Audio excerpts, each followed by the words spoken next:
안녕하십니까. 오늘 강의를 맡은 정창일입니다. 예, 우리 양천구 주민자치위원님들 이렇게 만나 뵙게 돼서 대단히 반갑습니다. 오늘 강의 주제는요, 오늘 강의 주제는 분과에 대한 얘기를 좀 해보려고 합니다. 분과.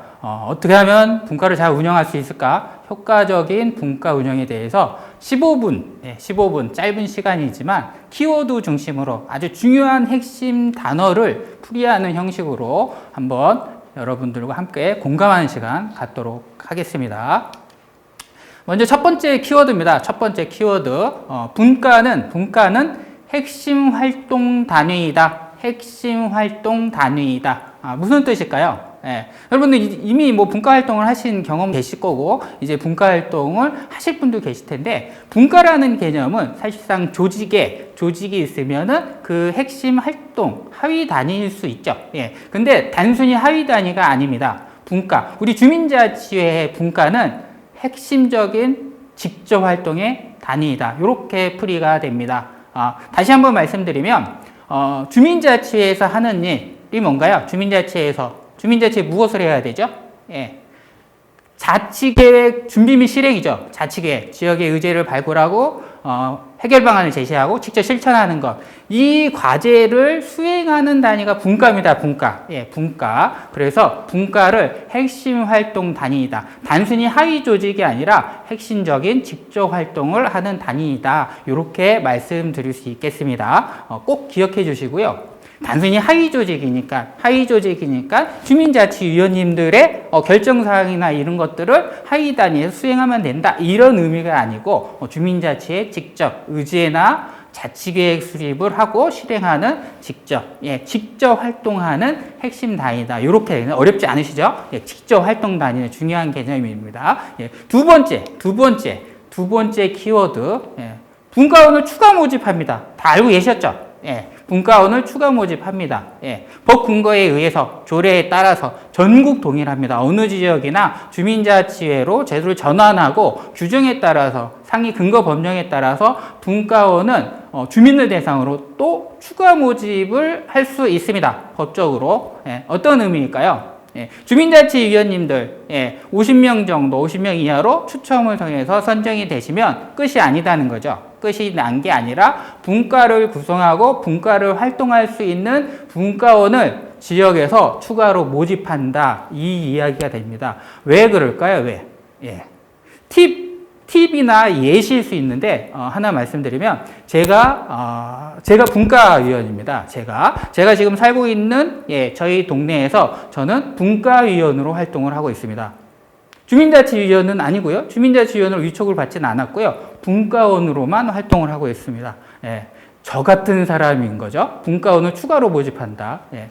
이게 굉장히 중요합니다. 분과원을 추가로 모집한다는 거에 대해서 그냥 또 하실 분들이 있으면 또 추가로 들어올 수 있나 보다. 이런 의미보다는 개방성을 갖는다. 예. 개방성을 갖는다. 그리고 저 같은 사람이 있더라는 거죠. 예. 동네 지역에 구석구석을 찾다 보면은 주민자치위원회는 조금은 생각이 어떤가, 관심이 어떤가, 주민자치위원으로는 조금 부담스러워 하시는 분들이 계십니다. 예, 어떤 의미인지는 모르겠지만, 대체로 서울, 전국적으로 보면 추가로 30명 내외, 많이 더 모집되는 분도 계시고, 30명 이하도 있을 수 있는데, 30명 정도가 추가로 더 모집이 된다는 거죠. 이분들 왜 주민자치위원은 아니고, 왜 분과원으로 활동을 하실까? 개별적인 사항도 있고요. 주민자치위원회에 대해서, 위원회에 대해서는 내가 특별히 참석을 해야겠다 이런 동기는 없었는데 분과를 보니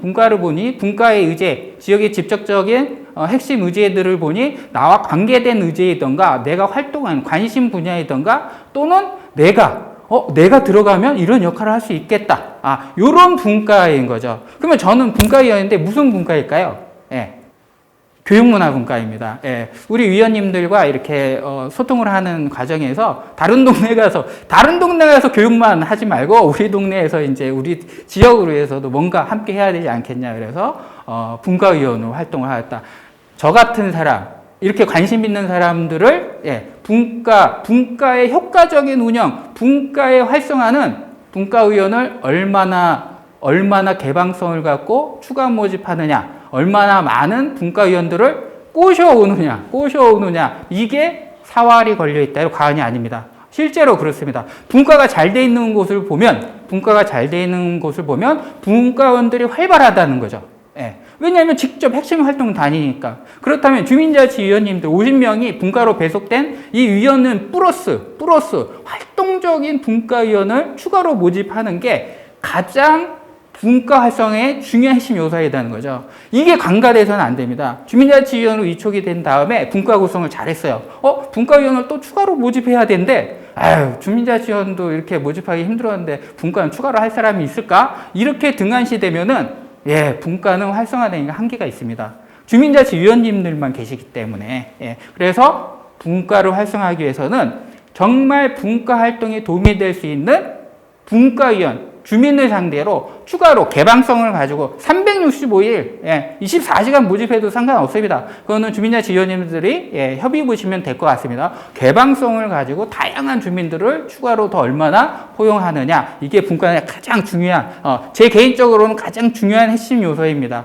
분과위원을 추가 모집한다. 키워드 두 번째. 세 번째, 분과 구성과 운영은 어떻게 하느냐? 지역의 특성에 맞게 하는 겁니다. 지역의 특성에 맞게 분과를 운영한다. 무슨 뜻일까요? 어떻게 보면 당연한 얘기입니다. 당연한 얘기. 분과가 뭐죠? 지역의 문제를 발굴하고 자치계획을 수립하고 실천하는 거죠. 자치계획이 뭔가요? 지역의 의제를 발굴하는 거죠. 지역의 의제. 그런데 지역의 특성에 맞게 분과를 구성한다는 것은 지역에 맞는 의제를 발굴한다. 지역에 맞는 문제를 발굴한다는 의미입니다. 그런데 분과를 표준화한다. 전국적으로. 저쪽에서 이런 분과가 있대. 환경분과, 복지분과, 시설분과, 자치 프로그램 분과 이런 게 있더라. 딴 동네 보니까 그럼 우리도 이렇게 있어야 되겠네. 맞는 얘기일까요? 물론 비슷한 지역의 형태면은 비슷한 유형의 분과가 구성될 수 있습니다. 그런데 농어촌을 보겠습니다. 농어촌 지역에 갑니다. 가장 화두가 되어 있는 의제가 뭘까요? 인구입니다. 인구 계속 축소되어 있어요. 왜 그럴까요? 지역 경제 이런 것도 이제 맞닥뜨려 있죠. 지역 경제, 교육, 복지시설 이런 것들과 맞닥뜨려 있어요. 그러면은 그 농촌 지역에서는 인구와 관계된 공동체, 인구를 유입할 수 있는 이런 경제 활성화 분과 이런 분과가 있다. 농촌 경제 활성화 분과 이런 아주 집중된 특수성을 갖고 있는 특성된 분과가 있어야 되는 거죠. 도심지하고 다른 거죠. 이해되십니까? 그리고 도심지라 하더라도 기억을 되돌려 보시면 제가 어렸을 때는 같은 동이었어요. 주민자치회는 동단이기 때문에 행정동입니다. 주민자치회 동단위는 행정구역이에요. 동단위. 근데 우리가 살고 있는 동네는 뭐예요? 같은 동이라도 행정구역이라도 다른 동네가 있어요. 저 같은 경우는 어렸을 때 산동네에 살았습니다. 산동네. 근데 산동네 밑에 내려가면 이제 좀 부촌이 있어요. 같은 행정구역이라 달라요. 그럼 같은 의제가 나올까요? 산동네하고 부촌하고 이런 개념입니다. 그리고 내가 살고 있는 동네, 저쪽 동네는 시장, 재래시장 이런 시장 경제와 맞물려 있는 동네가 있어요. 그 지역에서는 뭐가 화두일까요? 이게 재래시장, 골목시장 살리기 이런 게 화두겠죠. 그러면 그 특성에 맞는 분과가 구성이 돼야 돼요. 우리 지역에 대해서 누가 제일 잘 알죠? 주민입니다. 주민. 그래서 분과는 누가 구성해요? 분과원들과 위원님들과 함께 직접 구성하시는 겁니다. 우리 워크숍, 분과 구성 워크숍, 우리 지역의 문제가 뭔지, 의제가 뭔지, 우선순위가 뭔지, 분과 구성, 그리고 어떤 분과원들과 함께 할지, 추가 모집된 분과원들과 함께 고민해서 지역의 특성을 알아야 되는 거 공부를 하셔야 됩니다. 공부 안 하시고 우리는 뭐가 할까? 예전에 이랬으니까 이렇게 하면 되겠지? 시대는 변하죠. 시대 변화에 발맞춰서 지역의 문제를 직접 발굴하셔야 돼요. 지역을 돌아다니셔야 되는 거죠. 지역을 알려면 지역을 돌아다니셔야 되는 거죠. 이런 지역 알기를 통해서 지역의 특수성에 맞게 분과를 구성하는 게 가장 중요합니다. 그래야 지속적으로 발전 가능한 가능성이 있는 분과 구성이 됩니다. 두 번째 말씀드렸고요. 세 번째 생각 모으기입니다. 마지막인데요. 주민 생각 모으기 어떤 말일까요? 어떻게 보면 당연한 얘기일 겁니다. 주민의 의견을 수용하고 포집한다 이런 의미가 됩니다. 예, 간혹 주민자치회에서 총회를 해야 되니까 주민자치회에서 의제를 개발해야 되는데 주민자치위원님들하고 워크숍 잘합니다. 예, 그리고 분과에서도 워크숍 잘합니다. 예, 분과원과 주민자치위원회의 생각을 모아내는 게 아니라 분과에서 해야 될 일이 주민들과 더 밀접하게 주민들의 생각과 의견, 주민들의 고민점을 찾아내는 것, 이게 핵심 포인트입니다. 분과원들의 생각을 모아내는 것이 아니라 주민들의 생각을 모아내는 것. 예, 이게 기본적인 분과의 역할입니다. 주민들의 생각을 어떻게 모아내느냐, 이게 중요합니다. 활동적인 분과원을 얼마나 더 많이 모아내느냐, 그리고 우리 지역에 맞는 의제를 어떻게 개발할 것이냐, 그리고 주민의 생각을 어떻게 모아낼 것이냐, 이게 어떻게 보면 기본적인 사항입니다. 효과적인, 잘 되는 분과라기보다는 기본에 충실하면 분과는 활성화될 수 있습니다. 짧은 시간이지만 이렇게 키워드 중심으로 분과에 대해서 말씀드렸습니다. 이것만 잊지 않으셔도 아주 효과적인 활발한 분과 활동이 될 수 있어요. 믿어 의심치 않습니다. 저는 여기서 마무리 짓겠습니다. 감사합니다.